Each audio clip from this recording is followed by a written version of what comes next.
about the midos, we say that Kia Adam Eitz Hasadeh, and we say that the person is compared to a tzomeach, to an eitz, and it says that inside the person, the midos are compared to a tzomeach.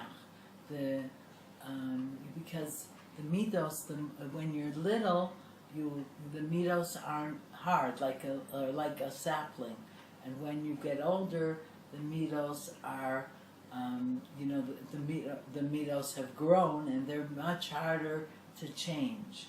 And with children, we can really influence the midos of the child. How? So first of all, I think one of the things is, and I think it's very important, that we should respect our children. In other words, it's really when we treat them with respect, and even we demand things because it's good for them, not because it's good for us, because it's good for them, and we demand things with respect, then the child will have respect for others as well. So that's one of the things we should think about them with respect, and we should treat them with respect. Another thing, because we say, the more a child uses, if a child, he's a little child, and he has it, and when he's overtired, he can be loud, he can be selfish, he can be demanding, and it's normal. But we shouldn't give too many opportunities for that to happen. That means, and I really think as a mother, when you make your child make sure your child is rested as much as possible, is fed as often as he needs, then he won't act bad. He won't act as bad, as difficult, and because each time he acts bad, the next time it's easier for him to act this way. He sees himself, oh, I'm a bad child. You should mamish not treat a child as if he's really a good child. And I remember, I think I would tell my daughter whenever she would act up, I said, oh, I think you're overtired. It wasn't her. Chas v'shalom. She was a good child. She was overtired. And, like we should, I think most of you remember the story that I told, that I once told my son, I think you're strong enough, I'm sure you're strong enough to win the Yetzer Hara. I wanted to do something bad. I said, I bet you're strong enough to win the Yetzer Hara. And he said, Mommy, I'm even stronger.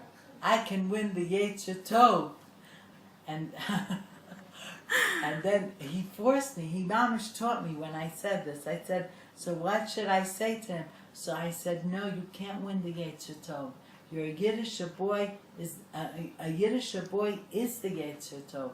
It's just the Yetzer Hara gets in the way and doesn't let you be what you really want to be. And I told you he was 3 years old then, and I told you he stood taller. He stood taller. He was so surprised that I called him the Yetzer Tov when he wanted to do something bad, and he was also chutzpahdik in the bargain. But I told him, you are really a Yetzer Tov, and and sometimes the Yetzer Hara gets the better of you, so you must get the better of it. And it really, I taught it. He was a wild child, but I taught him that, and he taught me. He really taught me that if I treat him in that way, with the respect and with the belief that he is the Yetzer Tov, then eventually the Yetzer Tov will show itself. And that, I think the same applies to us. We have the Yetzer Tov, the Shechina, hidden within us. And it's covered, it's in Golus, it's in Bavel, but if we will really try to have the Shechina show itself, we will use everything that we have in the right way.